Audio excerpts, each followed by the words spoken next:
serentak di mana-mana, perang. Yobana parang melempar-lemparkan rudal.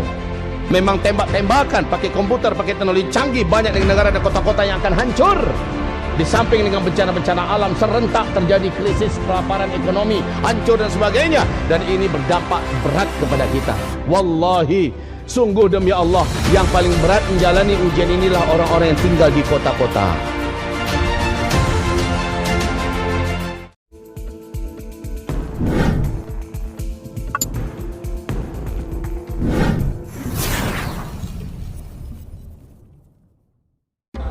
Apa yang saya sampaikan 2-3 tahun yang lalu, wahai Bapak, Ibu, 1442 Hijrah ini nyata akan terjadi semuanya. Kelangkaan pakan yang menyebabkan orang akan mengalami kelaparan yang berat di seluruh dunia nanti.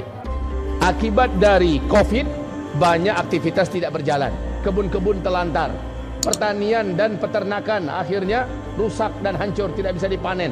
Ditambah dengan bencana alam, maka hari ini menegangkan 12 negara penghasil biji-bijian terbesar di dunia tidak berani lagi mengekspor biji-bijiannya karena dipertahankan untuk internal negara tersebut.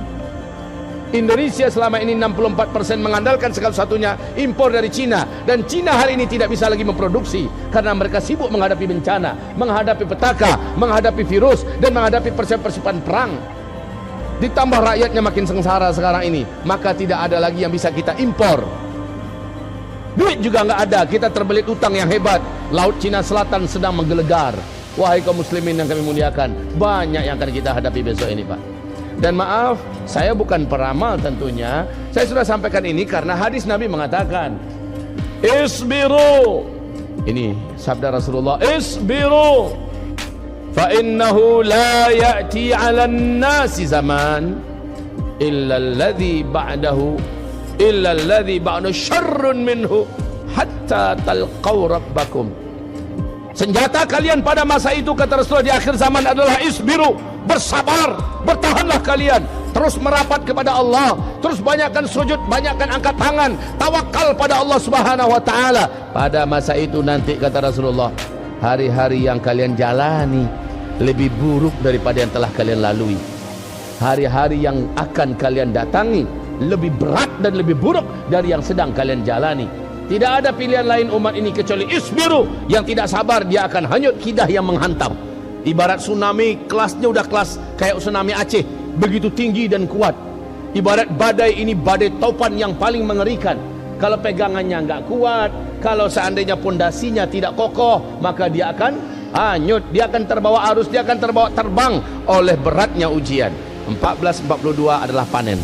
Ustaz, apakah setelah mendengarkan ceramah ini, dalam 1-2 bulan ini anggaplah begitu dulu, karena ada juga desas-desus yang mengatakan November adalah star kita menghadapi segala beratnya petaka dan musibah-musibah besar.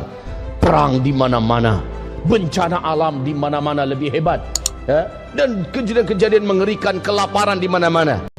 Ustaz, ini tinggal 3 bulan lagi, Ustaz. Bagaimana? Masih sempatkah kami mempersiapkan diri agar kami kokoh di hari-hari sulit itu? Saya katakan, jangankan 3 bulan lagi, minggu depan saja, kalau kita mulai dari sekarang, maka insya Allah tidak ada yang terlambat. Yang susah itu, Pak, yang nggak mulai-mulai. Ini yang paling susah. Nganggap masih aman. Alah, besok-besok lo dikaji. Nah, jalan kini dulu gua. Kalau begitu prinsipnya, maka pas hari H dia akan kaget. Karena Allah berfirman tentang petaka yang hebat itu datangnya kepada kita baghtatan. Apa, Pak? Baghtatan. Apa arti baghtatan? Sekonyong-konyong, secara tiba-tiba, langsung dengan kadar yang dahsyat. Ibarat Samui, Pak. Di rumah dia incar-incar waktu duha. Apalagi masa-masa orang lockdown kemarin, Pak, ya. Sulit untuk keluar. Dia bisa full ibadah. Tapi sekarang pokoknya hari-hari sambil memperbanyak doa. Setiap selesai amal ibadah tertentu dia doa.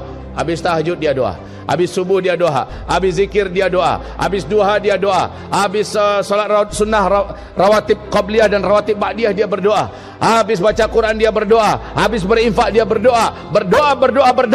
Maka Rasulullah sallallahu alaihi wasallam menyebutkan, man sarrahu ayyastajiballahu lahu inda syada'idi wal karib falyukthirid du'a inda rakha.